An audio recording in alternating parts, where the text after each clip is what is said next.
Rusia diprediksi memiliki kekuatan 20.000 hingga 25.000 tentara yang berusaha menyerbu kota Chasiv Yar di Ukraina Timur dan desa-desa sekitarnya, demikian dilansir Reuters mengutip militer Ukraina Senin, menggambarkan situasi di daerah tersebut sebagai situasi yang sulit. Ukraina memegang kendali penuh atas Chasiv Yar, yang terletak di dataran tinggi strategis di wilayah Donetsk yang sebagian diduduki Rusia. Namun Komandan tertinggi Kiev mengatakan Rusia ingin merebut kota itu pada tanggal 9 Mei ketika memperingati Hari Kemenangan Soviet dalam Perang Dunia Kedua. Situasi di sekitar kota sulit, namun situasinya dapat dikendalikan. Para pembela kami menerima penguatan dan menstabilkan garis pertahanan, kata Nazar Voloshin, juru bicara Komando Militer Timur. Ada sekitar 20.000 hingga 25.000 prajurit Rusia yang mencoba menyerbu Chasiv Yar dan pinggiran pemukiman di dekatnya, katanya dalam komentar yang disiarkan televisi di lembaga penyiaran publik Suspilny. Penguasaan Chasiv Yar akan membawa Rusia lebih dekat ke dua kota penting yang strategis di bawah kendali Ukraina, Kramatorsk dan Sloviansk. Rusia telah bergerak maju, namun bantuan militer Amerika Serikat yang telah lama tertunda diperkirakan akan mencapai Ukraina untuk mengatasi kekurangan amunisi dalam hitungan hari setelah persetujuan akhir yang diharapkan pada minggu ini. Ini sulit bagi tentara kami, namun menerima bantuan yang diperlukan akan membuat situasi menjadi lebih baik, kata Presiden Volodymyr Zelensky melalui Telegram.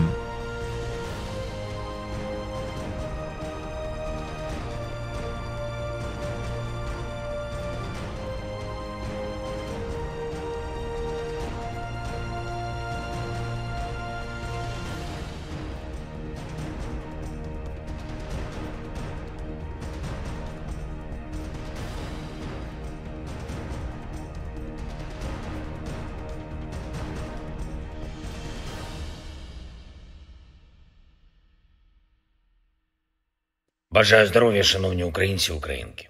Кілька головних речей за цей день. Щойно була доповідь головкома Сирського про найбільш гарячі точки фронту. Часів Яр та інші ключові напрямки на Донеччині, Покровський, Курахівський, також Харківщина, Куп'янський напрямок. Наші позиції, наші результати. Я дякую кожному солдату, кожному командиру, усім нашим бойовим підрозділам, які дійсно влучні та стійкі. Доповів сьогодні головком щодо ураження цілей на окупованій території, реалізовані операції та підготовка запланованих.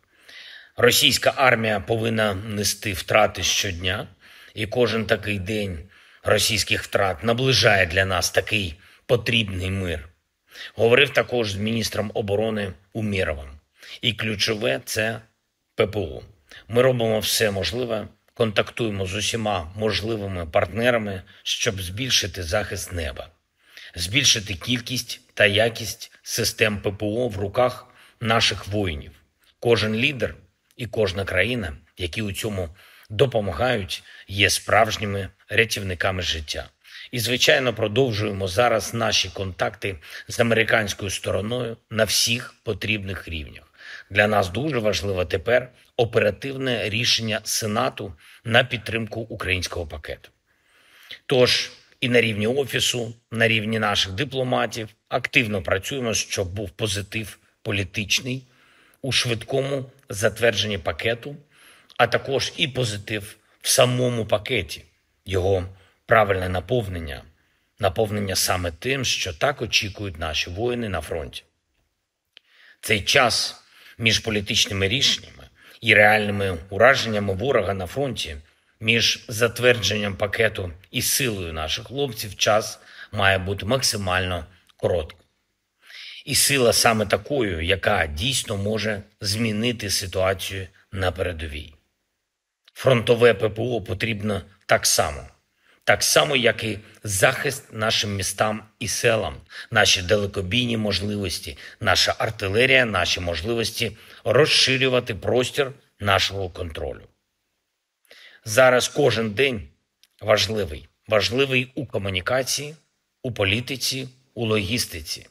Я дякую всім нашим друзям в Сполучених Штатах, кожному нашому партнеру у світі, хто так само, як і ми в Україні, розуміє спільні можливості, спільні завдання. Всіма методами разом ми маємо зупиняти російський терор, обмежувати російський потенціал війни та примушувати Путіна визнати, очевидно, визнати, що ця війна нічого йому не дасть. Я дякую всім, хто з Україною та в Україні. Дякую всім, хто б'ється заради нашої держави і заради наших людей. Дякую всім, хто допомагає, усім, хто працює на українську силу і захищає життя. Слава Україні! Angkatan Udara Ukraina, 23 April melaporkan unit pertahanan udara Ukraina menghancurkan 15 dari 16 drone tipe Shahed yang diluncurkan Rusia dalam 24 jam terakhir. Drone Rusia diluncurkan dari Cape Chauda di wilayah pendudukan Crimea dan Oblast Kursk yang berbatasan dengan Ukraina. Rusia juga meluncurkan 2 rudal balistik Iskander-M dari wilayah Belgorod. Angkatan Udara tidak memberikan informasi mengenai hasil peluncuran rudal Rusia. Drone tersebut dicegat di wilayah Mykolaiv, Odessa, Kiev, dan Cherkasy. Unit pemadam kebakaran bergerak dari Angkatan Udara Ukraina dan unit rudal anti-pesawat berhasil menghalau serangan tersebut. Beberapa ledakan terdengar di Kiev sekitar pukul 3.35 waktu setempat pada tanggal 23 April di tengah peringatan serangan udara di ibu kota. Serhiy Popko, Kepala Administrasi Militer Kota Kiev, mengatakan bahwa semua sasaran udara dihancurkan oleh pertahanan udara. Tidak ada korban jiwa atau kerusakan yang dilaporkan di kota tersebut. Pasukan Pertahanan Selatan Ukraina melaporkan semalam bahwa pasukan Rusia menyerang daerah pemukiman di Odessa dengan drone, melukai 7 orang, termasuk 2 anak-anak. Setidaknya 14 apartemen rusak di kota tersebut setelah serangan. Di garis depan, Ukraina mempertahankan posisi dengan menghalau serangan Rusia. Di arah Limansky, Rusia melakukan 19 serangan di wilayah kehutanan Srebryansk dan pemukiman Nadia, Novoyehorivka di Oblast Luhansk, dan Terna dan Torske di Oblast Donetsk. Di arah Bakhmut, Ukraina menghalau 16 serangan di wilayah pemukiman Zolotarivka, Spirne, Viimka, Chasiv Yar, Ivanivske, Klishchiivka, Andriivka di wilayah Donetsk. Di wilayah Avdiivka, Angkatan bersenjata Ukraina menghalau 18 serangan di wilayah pemukiman Novobakhmutivka, Semenivka, Umanske, Keramik, Berdichi, Pervomaiske, Ocheretine, Novokalinov, Yasnobrodivka, dan Netailove di wilayah Donetsk. Pasukan Pertahanan Angkatan Udara Ukraina menyerang 2 kompleks rudal anti-pesawat dan 16 area konsentrasi personel, senjata, dan peralatan militer Rusia. Unit pasukan rudal merusak 1 titik kendali, 2 kendaraan pertahanan udara, dan 1 area konsentrasi personel penjajah Rusia. Staf Umum Angkatan Bersenjata Ukraina 23 April melansir militer Rusia total kehilangan 461.060 tentara di Ukraina sejak awal invasi besar-besaran 24 Februari 2022 lalu. Jumlah ini termasuk 800 korban personel Rusia dalam sehari terakhir. Militer Rusia juga total kehilangan 7.241 tank, 13.916 kendaraan tempur lapis baja, 15.845 kendaraan dan tangki bahan bakar, 11.765 sistem artileri, 1.046 sistem peluncuran roket ganda, 769 sistem pertahanan udara, 348 pesawat terbang, 325 helikopter, 9.407 drone, 26 kapal dan perahu, dan 1 kapal selam. Konflik Rusia-Ukraina memasuki tahun ketiga belum ada tanda-tanda perdamaian dua kubu.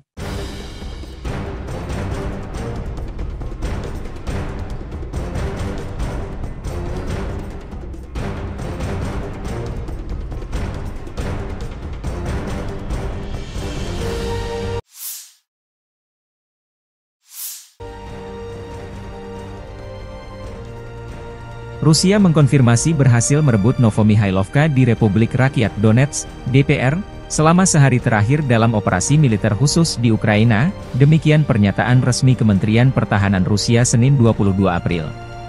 Unit-unit kelompok pertempuran selatan sepenuhnya membebaskan komunitas Novomihailovka di Republik Rakyat Donetsk sebagai hasil dari operasi yang sukses, kata Kemenhan Rusia.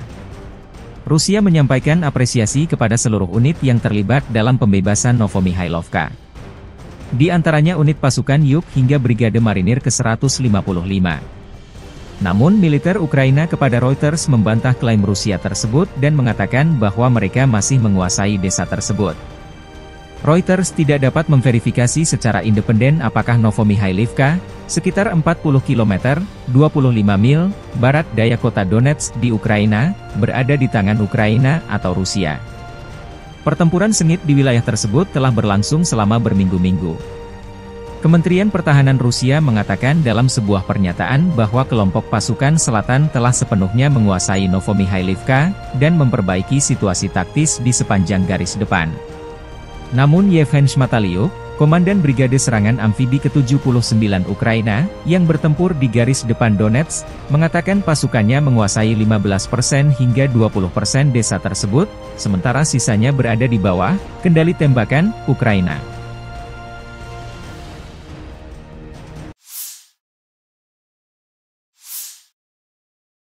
Pasukan pertahanan udara Rusia menembak jatuh 240 kendaraan udara tak berawak Ukraina selama sehari terakhir. Selama periode 24 jam terakhir, kemampuan pertahanan udara menembak jatuh 240 kendaraan udara tak berawak Ukraina, demikian dilansir Kementerian Pertahanan Rusia, 22 April. Secara keseluruhan, Angkatan Bersenjata Rusia menghancurkan 592 pesawat tempur Ukraina, 270 helikopter, 22.529 kendaraan udara tak berawak, 508 sistem rudal permukaan ke udara, 15.817 tank dan kendaraan tempur lapis baja lainnya, 1.269 peluncur roket ganda, 9.040 senjata artileri lapangan dan mortir serta 21,232 kendaraan bermotor militer khusus sejak dimulainya operasi militer khusus.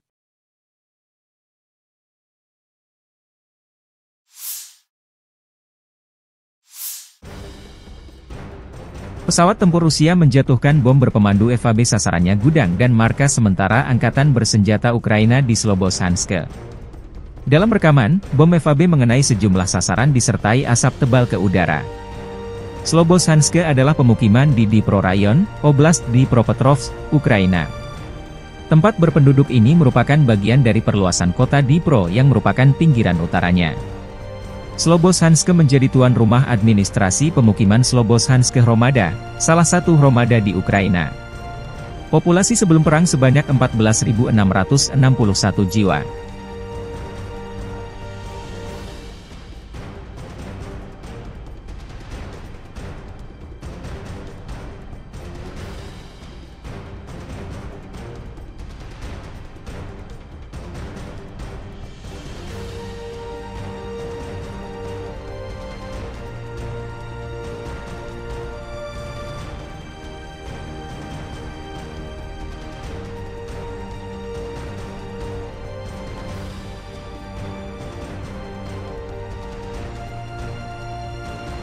Download Tribun X sekarang, menghadirkan lokal menjadi Indonesia.